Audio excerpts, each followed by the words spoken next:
Lesson 14. Muladhara Chakra. Mula in Korean means I don't know, but Mula in Sanskrit means prop. It's the root of our existence. It's the chakra at the bottom of the spine.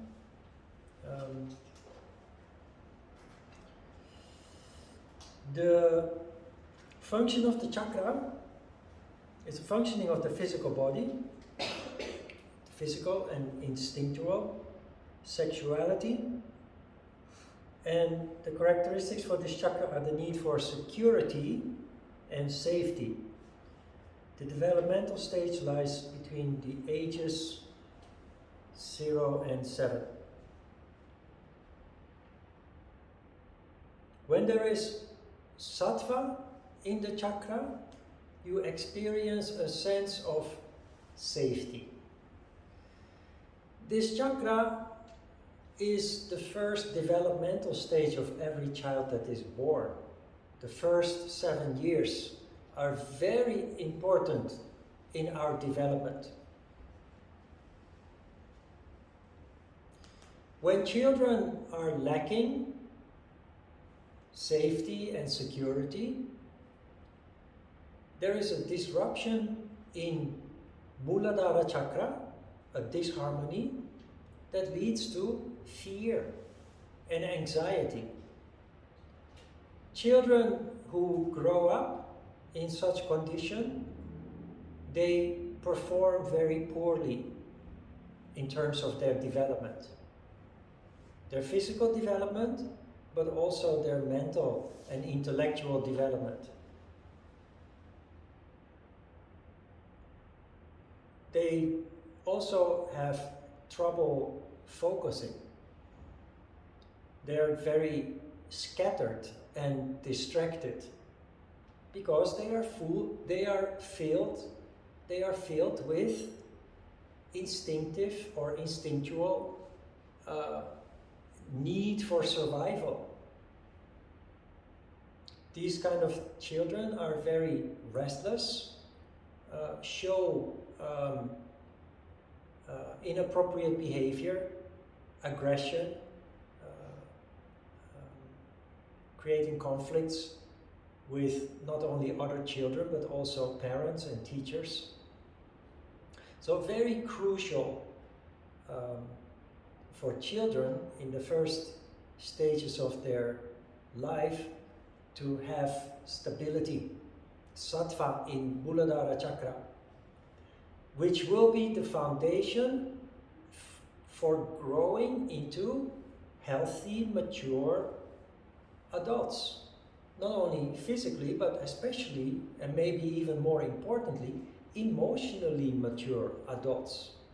It starts in the very beginning of our life. Interesting is that children that have grown up suffering instability in those first stages of their life, they can restore sattva and a sense of safety and security later on in life as adults by practicing yoga. Often adults that have been lacking stability in those early stages of life, they end up at the lower levels of society, and they often end up with abuse, drug abuse, alcohol abuse, substance abuse, and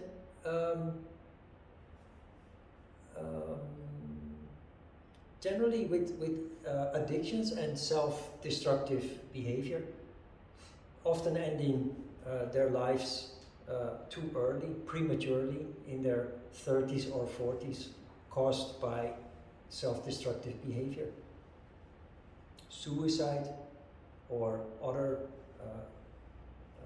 substance abuse, etc.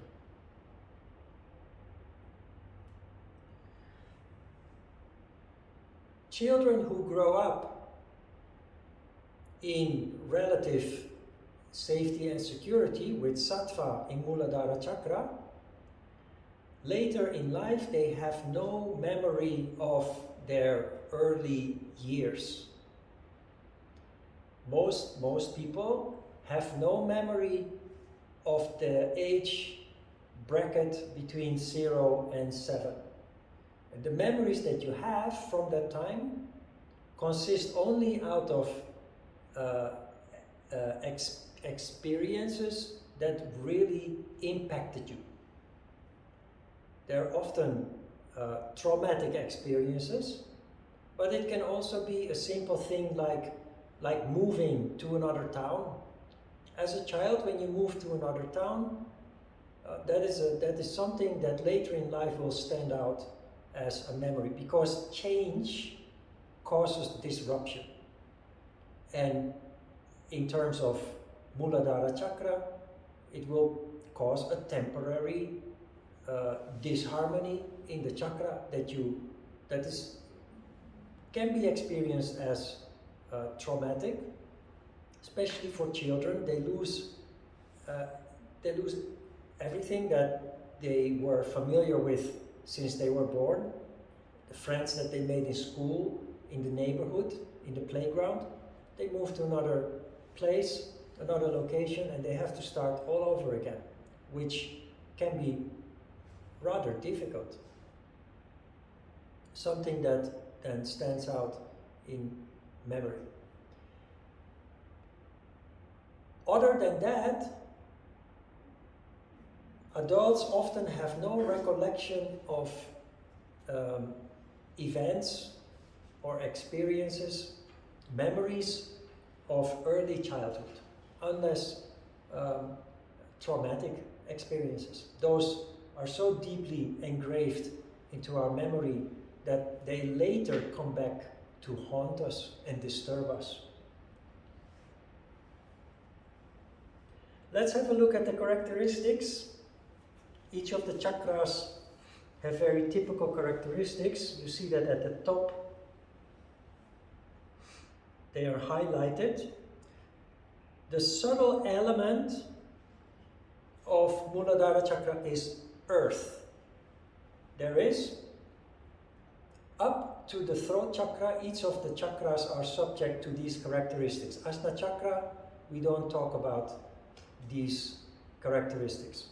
Earth, water, fire, air, and ether are the 5 elements connected with the 5 chakras below Ajna Chakra. For Muladhara Chakra, the element is earth. The subtle vehicle of action, karmandriya, karma, movement, the subtle vehicle of action is excretion. All forms of excretion. Excretion when you go to the toilet, when you pass stool or when you pass urine, but also sweating. The excretion of the glands, the various different glands in your body excrete hormones. But also excretion in the form of giving birth to a baby, which is a form of excretion, pushing the baby out. Sweating. When you sweat, that is a form of excretion that finds its origin in Muladhara Chakra. The energy that is responsible for that, the typical energy that is responsible for that is called apana prana. The organ of perception, or the subtle organ of perception, is smell. Remember when I drew the circles on the board? The smallest circle was just around the base of the nose and linked with the chakra at the bottom of the spine, Muladhara Chakra. Literally, it is responsible for smell. If there is disharmony in Muladhara Chakra, the smell function is not good.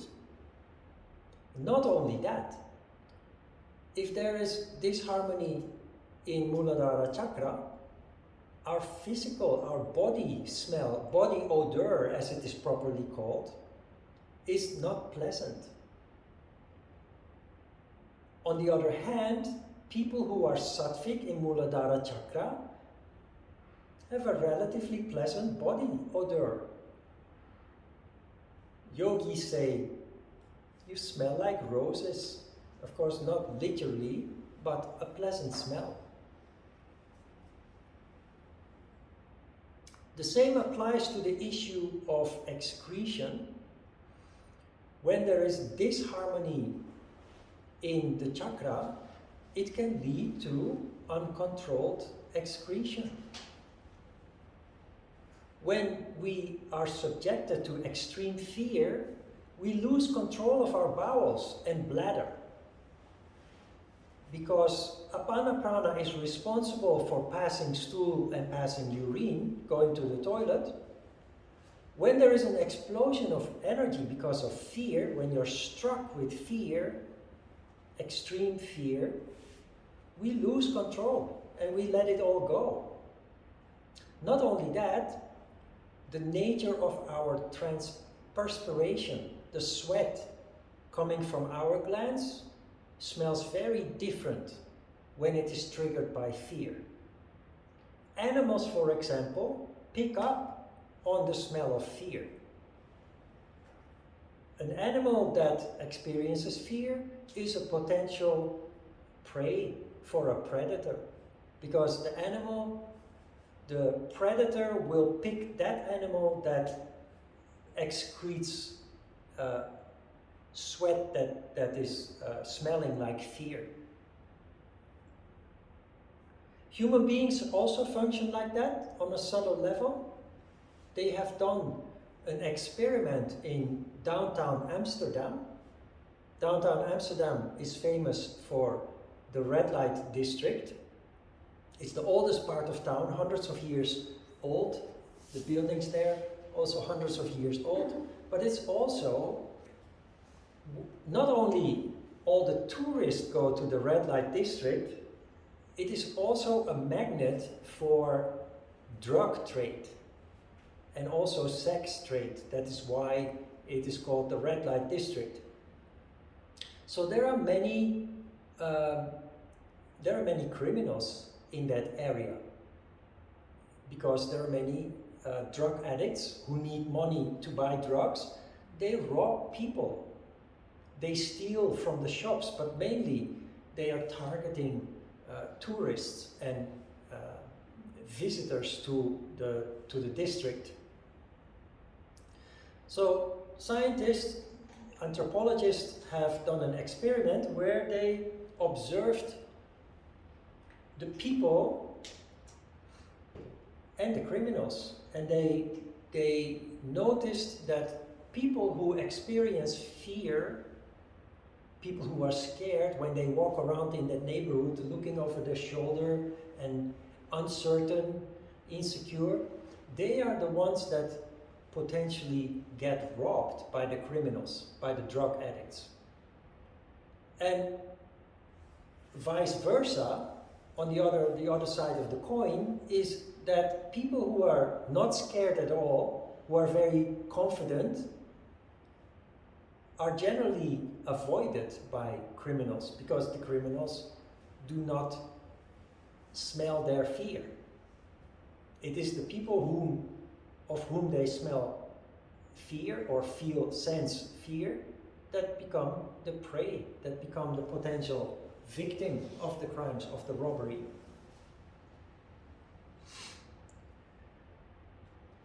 The energy apana prana, we are shifting from the physical exercises to eventually doing energy control, starting with Kriya today. So when you ask yourself what is energy, it's very easy to feel when dealing with Muladhara chakra. Apana prana is responsible for excretion. So ask yourself, Why are we going to the toilet when we do? Why is it that you sit on the sofa or at your desk? Why is it that at some point during the day you get up and decide to go to the restroom, to the toilet, to relieve yourself? We were born like that, so we've never observed what happens, what triggers that decision.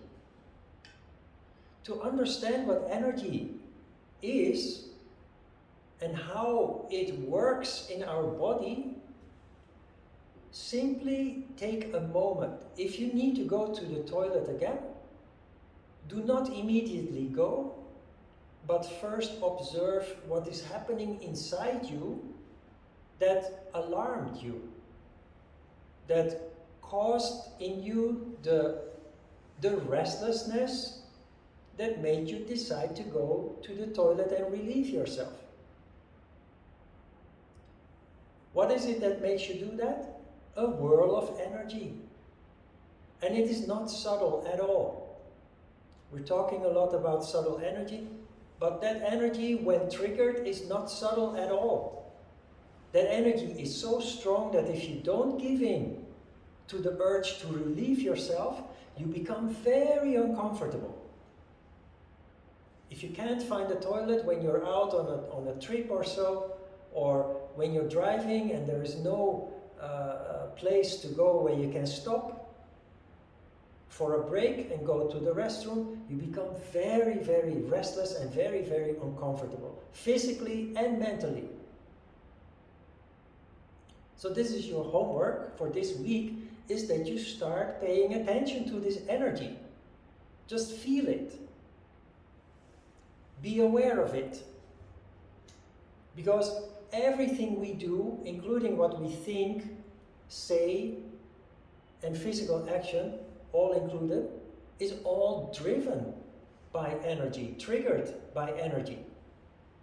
It's just we're not aware of it because we take it for granted. We were born like that. Just like nada is always there since we were born, so we don't even know that it exists.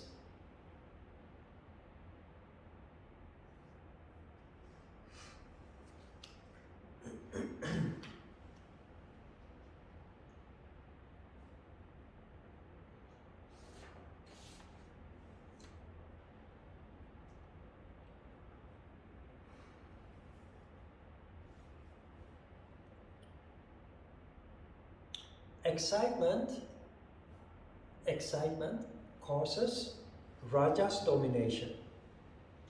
This Rajas domination we mentioned before is the cause of being or becoming a workaholic. Because you enjoy the rush that comes with Rajas. There is a kind of euphoria resulting from Rajas. But this applies to other addictions too. And it also explains why people do those crazy things. When we go to Lotte World, we want to go into the roller coaster and go upside down and through the bendy curves and what have you. We go into the Viking ship. Especially we prefer to sit in the back or in the front, because then you go all the way to the top and it feels like you're going to fall to your death. Why do we do these kind of things? Because of the excitement. It is a very calculated way of playing with death. You understand what I'm saying here? It is a very calculated way of playing with death. We know that we will not die because accidents are very, very rare. So we play with danger knowing that we won't die. But if you go to Lotte World or any kind of park with these rides, what do you hear mostly? If you just observe the sounds, you hear people screaming. People scream in the roller coaster. People scream in the Viking ship. Fear. But it is a fear that we dare to undergo because we know we will be able to walk away unharmed. We enjoy the excitement. You see this also with young people, teenagers, especially boys. When there are riots going on anywhere in the world, who are the rioters? It's young people, it's teenagers throwing stones, challenging the authorities, the police and the army. Why? For the same reason that we go into the roller coaster and the Viking ship. They enjoy the thrill of the danger. And of course, it can turn out deadly sometimes, depending in which country you are. There are countries where the authorities will not be so kind as they are in more civilized countries, and they will actually shoot at the rioters or beat them up once they have them in their custody.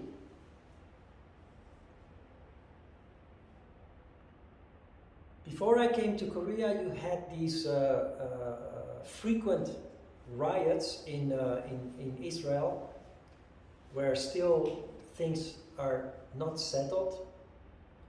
But at that time you had what was called the Intifada, and you saw every evening in the news, you saw young guys challenging the Israeli security forces, throwing stones, throwing fire bombs, rioting. And you could clearly see, if you knew what you were looking at, you could see that the boys that were caught by the security forces and then being led away, you could often see, you could spot a wet stain in their pants. You understand what that means, right? Out of sheer fear, after being caught, they wet their pants. They lost control of their bladder and maybe even their bowels, out of sheer fear, out of terror. Because they heard from their friends that when they catch you, they will bring you to some prison, they will bring you to a place where they will actually abuse you, where they will beat you up. So sheer fear. They play with that fear out of excitement. That is what young people do, foolish. But unlike in the playground or in the amusement park, where you always walk away unharmed, when there is rioting, you never know. There is a risk that you do get harmed. That's why I use the word foolishly, because only young people do this. And when we talk about Manipura Chakra, you will also understand why they do that, especially boys. Muladhara Chakra is also very important for our spiritual development. It lies at the root of our existence, at the root of the spine, the base of the spine. It contains our most basic instinct to survive, because fear is in fact a trigger that makes us fight to survive, fight or flight to survive danger. But it's also the location where Shakti energy enters into our system through Surya Bindu. So at the top you have Chandra Bindu, the moon gate. At the bottom you have Surya Bindu, the sun gate. I forgot to draw those on the board last week when we discussed prana. Surya Bindu lies in the center of Muladhara Chakra. And why is this important? Many people have no hip consciousness because of traumatic experiences. Traumatic experiences involve fear, which we experience technically in the bottom, in Muladhara Chakra. And as a result of that, we divert our attention away from our lower body. This, in the long term, leads to what we call lack of hip consciousness. There is no energy in the lower body. And as a result, Surya Bindu is not functioning properly, not allowing sufficient amounts of Shakti energy to rise up. So we're lacking vital energy. It's a condition that if you look around, you will see most people are actually in. We're all alive, we all have energy that makes us alive, but we're lacking vital energy, we're lacking the spark. By practicing yoga, you see with the exercise that we have done, basic exercises, you stimulate the Surya Bindu in the middle of Muladhara Chakra because of the bending of the hips. The bending and the twisting and the movement of the hips. And you do that in very intense ways, like in the triangle pose, like the warrior poses and the white triangle pose. There will be forward bend soon. And all those exercises stimulate free flow of energy. Not to be underestimated, the importance of Muladhara Chakra for our spiritual development, because without that energy rising up, there is no spiritual development in the first place.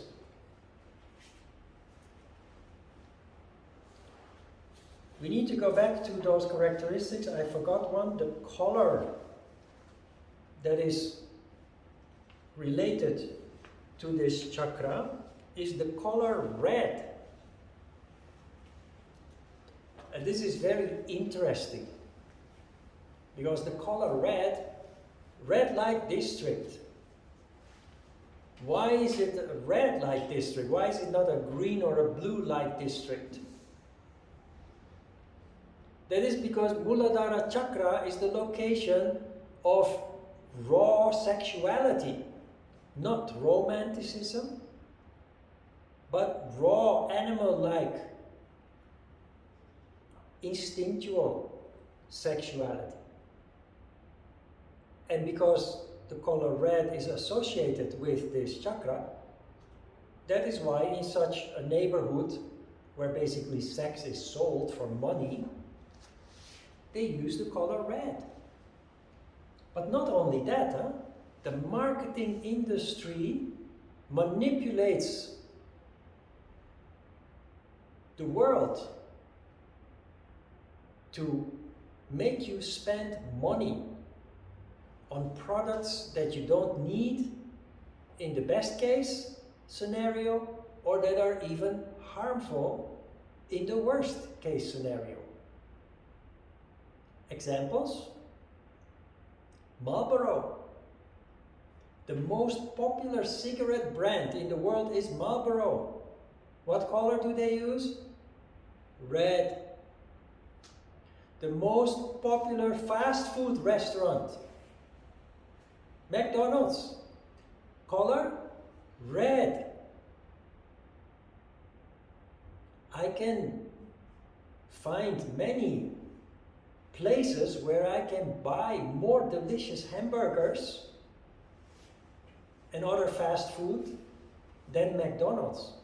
And yet, those places are not successful and famous. McDonald's is. Why? Clever marketing technique. Coca-Cola. Color? Red.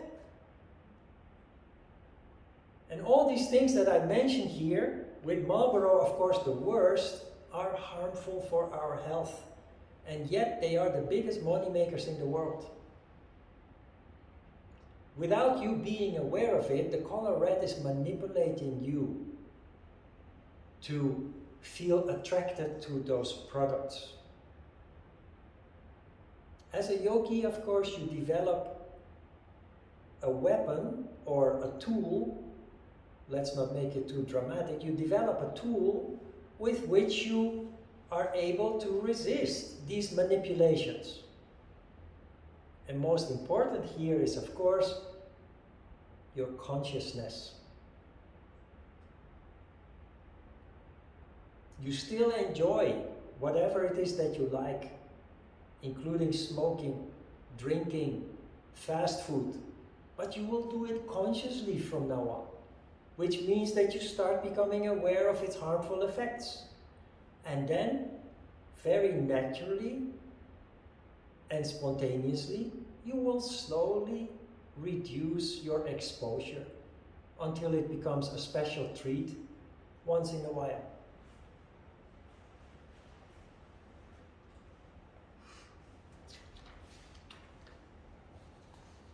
Ferrari. You know the sports car brand Ferrari? Ferrari was built out of passion in the 1900s.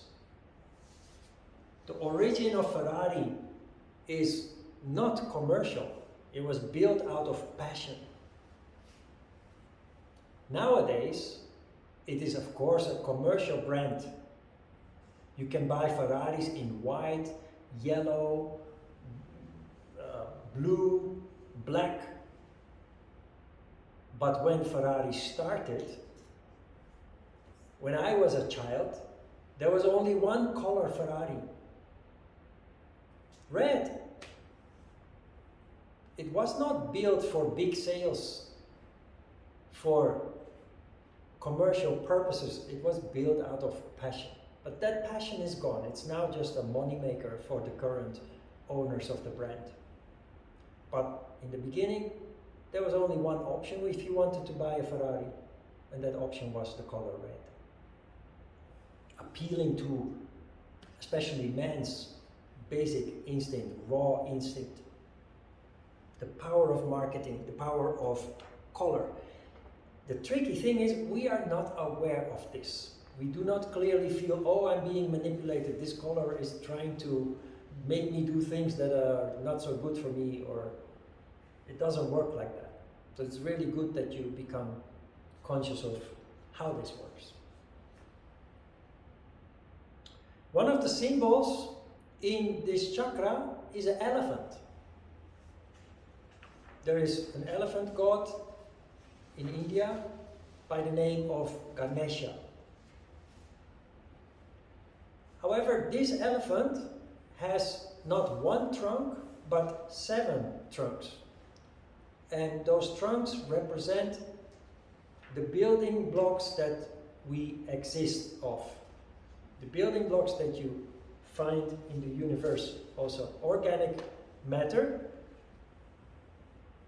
which starts with liquid, which is plasma. And you see here the same process of condensation.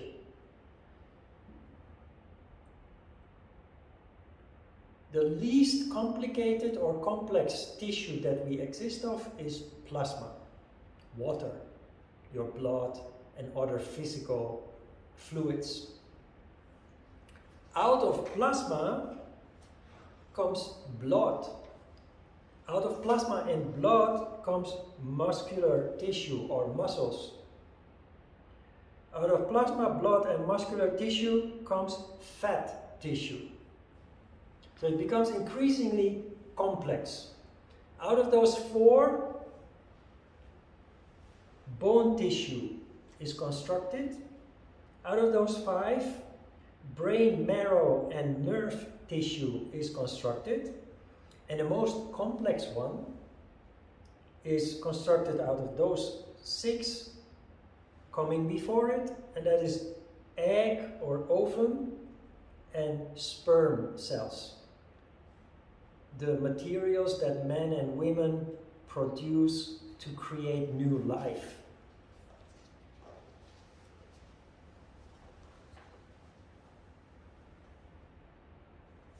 Questions?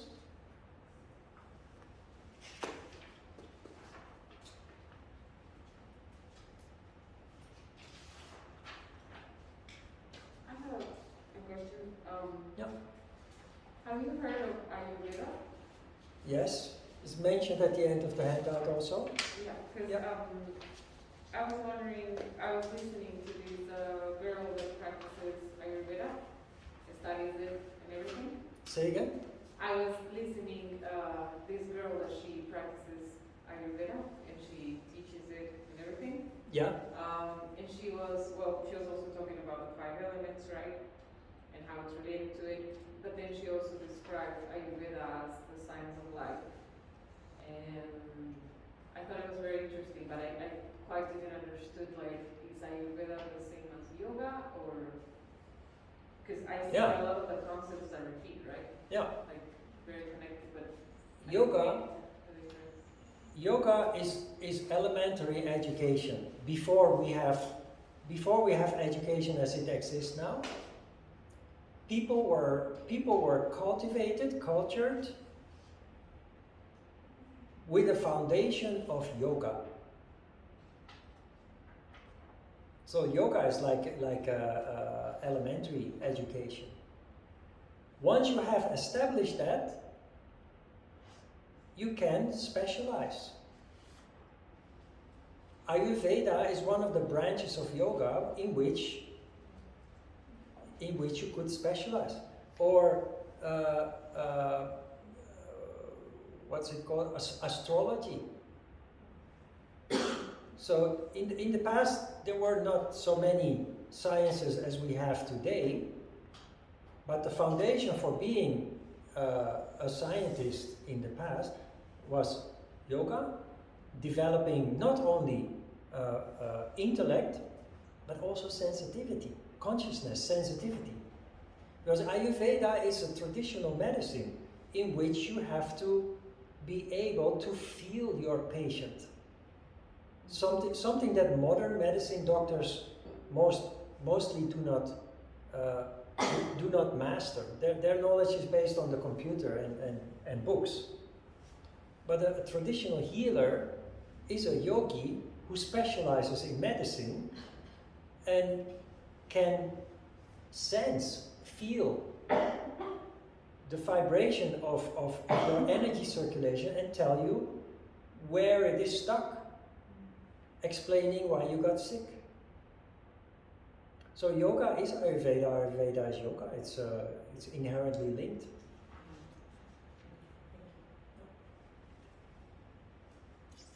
Okay, let's have a short break.